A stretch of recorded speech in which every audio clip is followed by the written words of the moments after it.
नमस्कार दोस्तों, स्वागत है आपका हमारे चैनल फ्लो इन भक्ति में। चलिए आज जानते हैं अपरा एकादशी के बारे में। हिंदू धर्म में एकादशी व्रत का विशेष महत्व है। यह दिन भगवान विष्णु को समर्पित है। हर माह में 2 बार एकादशी का व्रत रखा जाता है, एक कृष्ण और दूसरा शुक्ल पक्ष में। प्रत्येक महीने में आने वाली एकादशी व्रत को अलग अलग नामों के जाना जाता है। ऐसे ही ज्येष्ठ माह में आने वाली एकादशी को अपरा एकादशी के नाम से जाना जाता है। अपरा एकादशी का व्रत रखने से व्यक्ति को अपार धन की प्राप्ति होती है, साथ ही उसे हर कार्य में अपार सफलता मिलती है। तो आइए जानते हैं कि इस बार अपरा एकादशी का व्रत कब रखा जाएगा और पूजा के लिए शुभ मुहूर्त क्या रहेगा। आइए जानते हैं अपरा एकादशी व्रत 2025 डेट और मुहूर्त। पंचांग के अनुसार ज्येष्ठ माह के कृष्ण पक्ष की एकादशी तिथि का आरंभ 23 मई को रात 1:12 पर होगा। एकादशी तिथि समाप्त 23 मई को रात 10:29 पर होगा। अपरा एकादशी का व्रत 23 मई 2025 को रखा जाएगा। 23 मई 2025 शुक्रवार के दिन ब्रह्म मुहूर्त सुबह 4:10 से 4:58 तक रहेगा।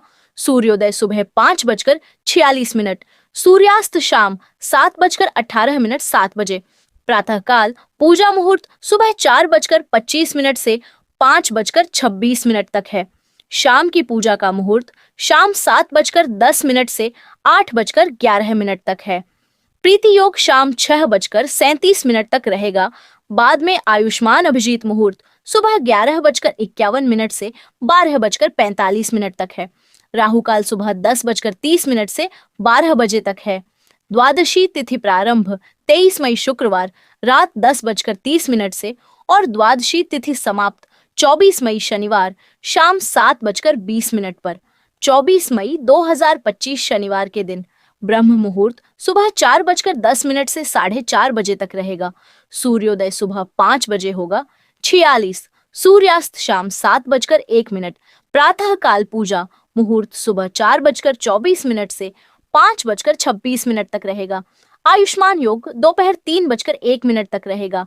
गोधूली मुहूर्त शाम 7:09 से 7:30 तक है।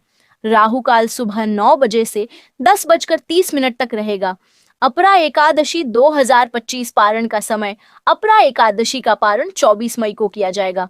बता दें कि पारण का अर्थ है कि व्रत खोलना। अपरा एकादशी का पारण करने का शुभ मुहूर्त सुबह 5:46 से सुबह 8:59 तक रहेगा।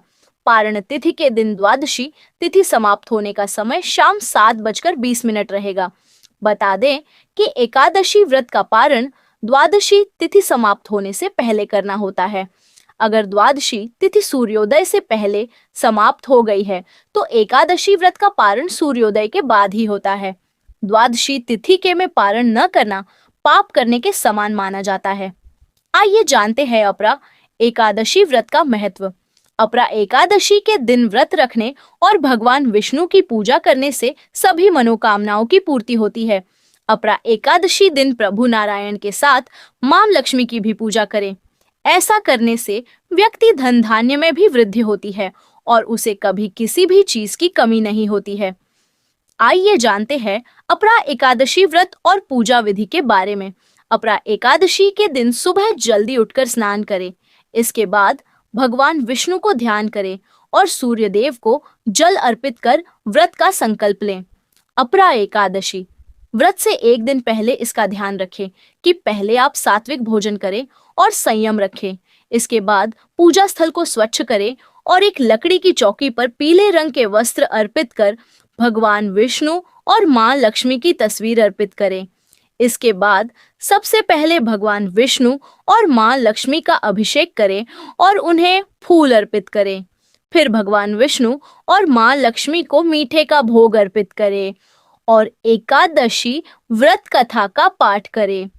अंत में भगवान विष्णु और मां लक्ष्मी की आरती करें और प्रसाद वितरण करें। आइए सुनते हैं अपरा अचला एकादशी व्रत कथा। ज्येष्ठ कृष्ण एकादशी। युधिष्ठिर कहने लगे कि हे भगवान, ज्येष्ठ कृष्ण एकादशी का क्या नाम है तथा उसका महात्म्य क्या है, सो कृपा कर कहिए। भगवान श्री कृष्ण कहने लगे कि हे राजन, यह एकादशी अचला तथा अपरा दो नामों से जानी जाती है। पुराणों के अनुसार ज्येष्ठ कृष्ण पक्ष की एकादशी अपरा एकादशी है, क्योंकि यह अपार धन देने वाली है। जो मनुष्य इस व्रत को करते हैं वे संसार में प्रसिद्ध हो जाते हैं। इस दिन भगवान त्रिविक्रम की पूजा की जाती है। अपरा एकादशी के व्रत के प्रभाव से ब्रह्म हत्या, भूत योनि, दूसरे की निंदा आदि के सब पाप दूर हो जाते हैं। इस व्रत के करने से परस्त्री गमन, झूठी गवाही देना, झूठ बोलना, झूठे शास्त्र पढ़ना या बनाना, झूठा ज्योतिषी बनना तथा झूठा वैद्य बनना आदि सब पाप नष्ट हो जाते हैं। जो क्षत्रिय युद्ध से भाग जाए वे नरकगामी होते हैं, परंतु अपरा एकादशी का व्रत करने से वे भी स्वर्ग को प्राप्त होते हैं।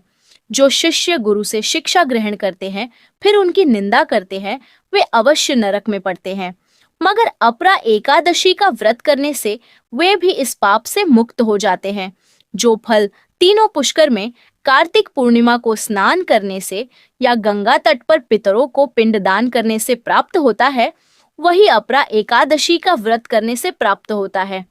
मकर के सूर्य में प्रयागराज के स्नान से, शिवरात्रि का व्रत करने से, सिंह राशि के बृहस्पति में गोमती नदी के स्नान से, कुंभ में केदारनाथ के दर्शन या बद्रीनाथ के दर्शन, सूर्य ग्रहण में कुरुक्षेत्र के स्नान से, स्वर्णदान करने से अथवा अर्ध प्रसूता गौदान से जो फल मिलता है वही फल अपरा एकादशी के व्रत से मिलता है।